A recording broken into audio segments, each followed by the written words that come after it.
قرآن حکیم نے بھی سورہ آل عمران کے آخری رکوع میں ذکر کو سب سے پہلے اور سب سے اہم عامل کی حیثیت سے شمار کیا. چنانچہ اس کی پہلی آیت جو ہے سورہ آل عمران کے آخری رکوع کی، اس میں تو وہی مضمون جو میں بیان کر چکا وہ آیا ہے.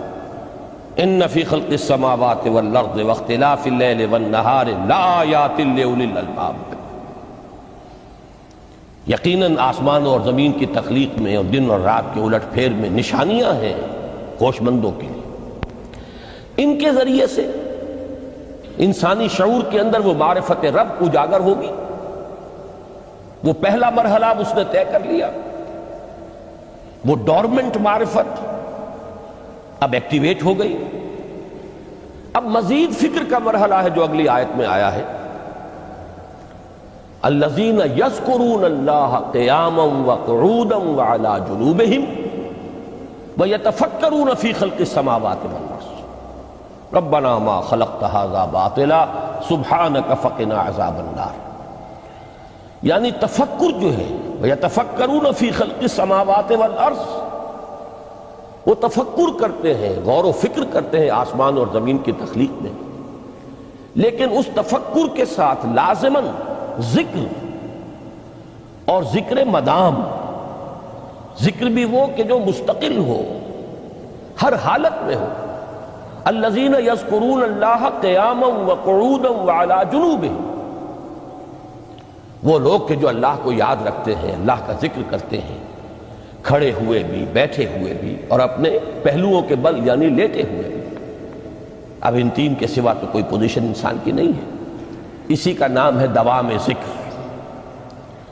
اور اس کے ساتھ اگر وہ تفکر کرتے ہیں تو ان کا فکر اگلی منزل تک پہنچتا ہے. تو پہلی شے تھی فکر انسانی کی صحیح رخ پر مزید پیش قدمی اور پیش رفت، اور اس کے لیے لازم ہے ذکر و فکر کا امتزاج. دوسری چیز کو لیجئے عمل کی درستی. اس عمل کی درستی کے لیے اللہ تعالیٰ کے ساتھ ایک گہرے تعلق کی ضرورت ہے. اس لیے کہ صبر کی بحث میں یہ مضامین شاید آپ کے سامنے آ گئے ہو کہ صبر جہاں مصیبت پر صبر ہوتا ہے، تکلیف پر صبر ہوتا ہے، اللہ کے احکام پر جمنا یہ بھی صبر ہے، نفس کی خواہشات کی باغ کو تھام کر رکھنا، کھینچ کر رکھنا یہ بھی صبر ہے، اور استقامت کسی شے پر قائم رہنا یہ بھی صبر ہے. تو عمل صحیح پر استقامت کے لیے وَاصْبِرْ وَمَا صَبْرُكَ إِلَّا بِاللَّهِ، اس صبر کی سب سے اہم جو بنیاد ہے، اس کا جو سب سے بڑا ذریعہ ہے، اس کا جو سب سے بڑا سہارا ہے، وَمَا صَبْرُكَ إِلَّا بِاللَّهِ. اس کے لیے ضرورت ہے ایک گہرے تعلق کی کہ اللہ کے ساتھ ایک ایسا تعلق برقرار رہے جو نہ صرف گہرا ہو بلکہ دائم و قائم، مسلسل. ذرا ذہول ہوگا تعلق مع اللہ میں، ذرا کمی آئے گی، شیطان کا وار کاری ہو جائے گا. اسی کو حضور نے حدیث میں یوں تعبیر کیا ہے تمثیلاً کہ جو دل اللہ کی یاد سے غافل ہے اس پر، فارسی کا وہ مقولہ بھی ہے کہ خانہ خالی را دیو می گیرت، گھر خالی رہے تو جنات اس پر دیو جو ہے آ کر قبضہ جما لیتے ہیں. تو خانہ قلب جو ہے اگر یاد خدا بندی سے خالی ہو گیا تو شیطان ابلیس لعین اپنی تھوتنی ٹکا دیتا ہے. یہ لفظ آتا ہے سور کے منہ کے لیے تھوتنی، جس طرح اس کا نکلا ہوا سا منہ ہوتا ہے آگے، تو یہ لفظ استعمال کیا گیا کہ وہ اپنی تھوتنی انسان کے دل پر جما کر اور پھوکے مارنی شروع کر دیتا ہے. تو شیطان کو موقع ہی تب ملتا ہے جب انسان کے تعلق مع اللہ کے اندر کمی ہو، وہ خانہ بالکل خالی ہو گیا ہو یا اتنا ضعیف ہو گیا ہو کہ کل عدم ہو جائے، گویا کہ نہیں. تیسری چیز کی طرف آئیے روحانی ترقی، روحانی ترقی کے لیے میں ایک اصطلاح کے سامنے لا رہا ہوں، اس سے مراد کیا ہے؟ روحانی ترقی کے لیے ہماری دینی اصطلاح ہے تقرب الی اللہ، اللہ سے قریب تر ہوتے چلے جانا۔ اس پر میرا ایک کتابچہ بھی ہے، تقرب الی اللہ کے 2 مدارج، 2 درجے، جو در حقیقت ایک حدیث نبوی علیہ الصلوۃ والسلام ہی پر مبنی ہے کہ حضور نے ایک درجہ قرار دیا ہے تقرب بالفرائض، فرائض کے ذریعے سے انسان اللہ کا قرب حاصل کرے۔ ایک ہے تقرب بالنوافل، نوافل کے ذریعے سے اللہ کا قرب حاصل کرے۔ ان میں کیا نسبت و تناسب ہے، اہمیت کے اعتبار سے کون بڑھ کر ہے، بلندی کے اعتبار سے کون بڑھ کر ہے، یہ تمام مسائل میں نے اپنی اس تقریر میں بیان کیے تھے جو اس کتابچے میں شائع ہوئی ہے۔ اس وقت میں اس کی تفصیل میں نہیں جا رہا، صرف یہ تذکرہ اس لیے کر رہا ہوں کہ جن کو بھی خواہش ہو جائے وہ اس کا مطالعہ کرے۔ ہماری اس وقت کی گفتگو سے وہ کتابچہ اس جگہ پر منسلک ہوگا۔ تو تقرب الی اللہ، یہ تقرب کوئی فزیکل فینومینن نہیں ہے، جسمانی یا مادی مسئلہ نہیں ہے۔ اللہ سے قرب یہ نہیں ہے کہ کوئی کروڑوں میل کا فاصلہ ہے، اب ہمیں کوئی رسی پر چڑھنا ہے اوپر بڑی محنت اور مشقت سے، فصل تو ہے ہی نہیں، فاصلہ ہے ہی نہیں، بعد ہے ہی نہیں۔ نحن اقرب الیہ من حبل الورید، ہم تو انسان سے اس کی شہرگ سے بھی زیادہ قریب ہیں۔ ہوا معکم اینما کنتم، وہ تو تمہارے ساتھ ہی ہوتا ہے جہاں کہیں بھی تم ہو، بس صرف یہ کہ تمہاری توجہ نہیں ہوتی، تم اور چیزوں میں مشغول و مصروف رہتے ہو، تم ہماری طرف دھیان ہی نہیں دیتے، تم ہماری طرف متوجہ ہی نہیں ہوتے۔ ہم تو مائل بے کرم ہے، کوئی سائل ہی نہیں، راہ دکھلائیں کسے رہنو منزل ہی نہیں۔ انسان جب متوجہ ہو جاتا ہے اور بڑھتا ہے، آگے پیش قدمی کرتا ہے روحانی اعتبار سے، تو یہ ہے در حقیقت تقرب الی اللہ، اور اسی کو ہم کہیں گے روحانی ترقی۔ اب ان 3 چیزوں کو اگر آپ نے ذہن میں جما لیا، پھر میری بات کی ترتیب اس کو ذہن میں قائم کیجئے۔ ہم چلے کہاں سے؟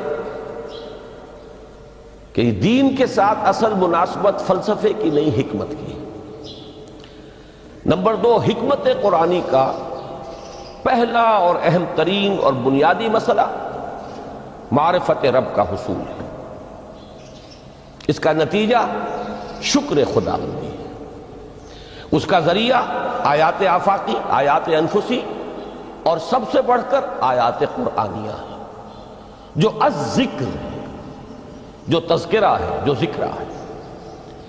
لیکن اس پہلے مرحلے کو اگر کوئی انسان بفضل ہی تعالی، اللہ کے فضل و کرم سے طے کر لے، اب اس کے سامنے 3 مسئلے، فکر کی مزید پیش رفت، مزید پیش قدمی صحیح رخ پر ہے۔ اس کے لیے ذکر اور فکر دونوں کا امتزاج لازمی ہے۔ فقر قرآن اختلاط ذکر و فکر، الذین یذکرون اللہ قیاما وقعودا وعلی جنوبہم ویتفکرون فی خلق السماوات والارض۔ دوسری شے عمل کا درست رہنا، نہ افراط و تفریط ہو، عدم توازن ہو، نہ انسان نفس سے مغلوب ہو جائے، نہ انسان جذبات کی رو میں اندھا ہو جائے، نہ انسان ماحول سے مرعوب ہو کر متاثر ہو جائے، صحیح رخ پر اس کا عمل۔ نمبر 3، روحانی ترقی، جو اصل حاصل ہے، جو اصل مقصود ہے۔ نمبر 2 چیز کے لیے تعلق مع اللہ ضروری، نمبر 3 کے لیے تقرب الی اللہ۔ اب غور کیجئے، ان تینوں چیزوں کا بڑا گہرا تعلق ہے نماز کے ساتھ۔ ان تینوں کے لیے ستون کی حیثیت نماز کو ہے۔ لہذا ایمان کے بعد یا معرفت رب کے بعد حکمت دین کا اہم ترین مسئلہ نماز، صلاۃ۔ اس لیے کہ ایک طرف یہ انسان کو اللہ کے ساتھ ایک گہرے تعلق کا ذریعہ فراہم کرتی ہے، اپنے تمام مصروفیات میں سے ان مشغولیتوں میں جن میں گم ہونے کا خدشہ ہوتا ہے، نکلو۔ 24 گھنٹے کے معمولات میں سے کم 5 مرتبہ تو لازماً نکلو، اور اپنے آپ کو ذرا، اپنے حواس کو بھی، اپنی باطنی کیفیات کو بھی ذرا تازہ کرو۔ اگر کوئی گندگی، نجاست، کسی طرح کی ناپاکی کا کوئی معاملہ ہے، طہارت حاصل کرو۔ طہارت سے تمہارے اندر روح کو بھی بالیدگی ہوگی، تمہارے حواس بھی تازہ ہوں گے، تم گویا کہ بحیثیت کل تمہاری ہستی چاق و چوبند ہو جائے گی۔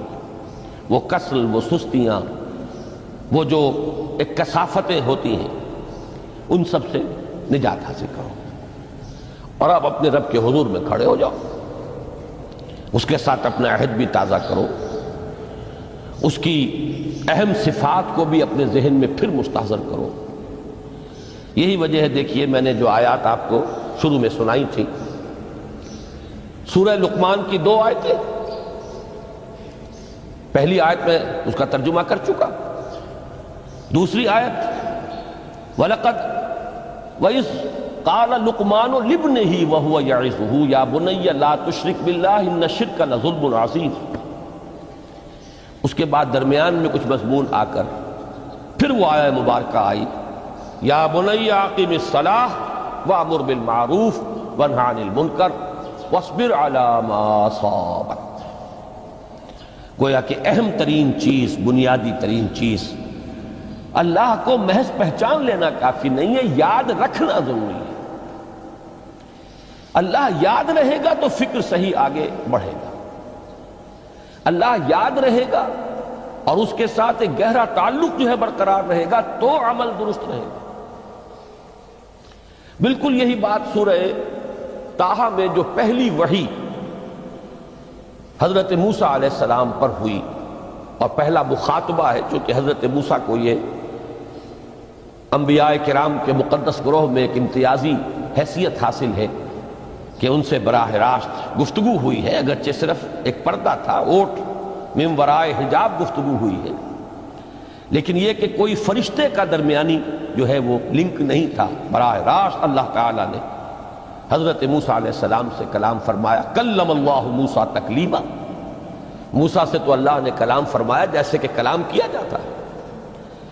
تو پہلا مخاطبہ ہے، یہ پہلا مکالمہ ہے، پہلی وحی کہیے، اسی میں یہ الفاظ بھی موجود ہیں، اننی انا اللہ لا الہ الا انا فاعبدنی واقم الصلاۃ لذکری۔ یہ گویا کہ حکمت قرآنی کا ایک بہت بڑا خزانہ ہے یہ آیت مبارکہ، کہ خود حضرت موسیٰ علیہ السلام کو جو ہدایت دی جا رہی ہے، میں ہوں، میں اللہ، اننی انا اللہ لا الہ الا انا، میرے سوا کوئی معبود نہیں، فاعبدنی، بس میری بندگی، میری عبادت، میری پرستش، میری محبت، اس کو اختیار کرو۔ وَأَقِمِ الصَّلَاةَ لِذِكْرِي، اور نماز کو قائم رکھو میری یاد کے لیے۔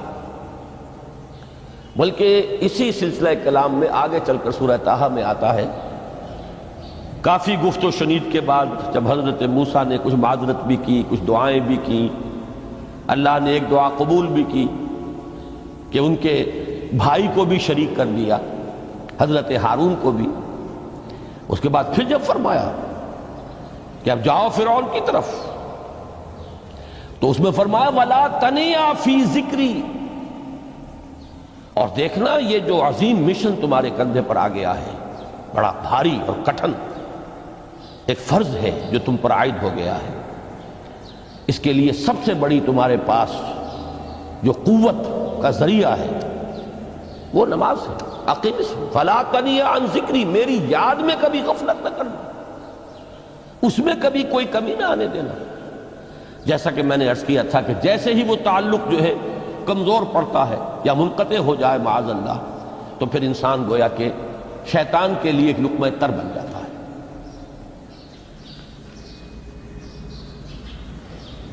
اب آپ غور کیجئے، تیسری شے تقرب الی اللہ، اس کے حوالے سے بھی جو فرائض اور نوافل کی بات ہے اس کو اس وقت ذہن سے نکال کر یہ سمجھیے کہ اس میں نماز کا کیا مقام ہے، اس لیے کہ نماز فرض بھی ہے، نماز نفل بھی ہے، وہ تو ان دونوں میں شریک ہو جائے گی۔ اب اس کو لفظ صلاۃ کے حوالے سے آپ ان دونوں چیزوں کو سمجھیے۔ صاد لام واو یا یہ چونکہ حروف علت ایک دوسرے سے بدلتے رہتے ہیں، یہ جو مادہ ہے اس کی جو خالص لغوی اصل ہے، جو خالص عربی زبان میں اس کا بنیادی مفہوم ہے، وہ آگ جلانا یا آگ تاپنا یا آگ سینکنا، حرارت حاصل کرنا۔ لہذا بار بار آتا ہے جہنم کے ذکر میں، اسلوہا، اب جلو اس میں، تاپو اس کو، یہ سینکے گی تمہیں۔ بلکہ تفتلون کا لفظ آیا ہے حضرت موسیٰ کے کلام میں، جب وہ گئے تھے کوہ طور پر، جب پہنچ گئے تو تھے آگ تک کی تلاش میں، لعلکم تفتلون، تو اپنے اہل خانہ سے یہی کہا تھا کہ مجھے کہیں وہ روشنی نظر آ رہی ہے، غالباً کوئی وہاں سے آگ مل سکے گی، ورنہ یہ کہ کوئی رہنمائی کو رستہ مجھے مل سکے گا، میں وہ آگ لے آؤں گا، کوئی چنگاری وہاں سے لے آؤں، لعلکم تفتلون، تاکہ تم، اب یہ اصطلاح در حقیقت باب افتعال ہے، اور یہ تے یہاں پر توئے کی شکل اختیار کر گئی، تا نے توبن کی صورت اختیار کی صاد کی وجہ سے۔ بہرحال اس کا سب سے بنیادی مفہوم جو ہے وہ ہے تاپنا، سکائی حاصل کرنا، حرارت۔ اس کے حوالے سے سمجھ لیجئے کہ سب سے بنیادی تعلق اس کا جو ہے وہ روح کے ساتھ ہے۔ روح میں محبت خداوندی کی آگ اگر ٹھنڈی پڑ گئی ہو،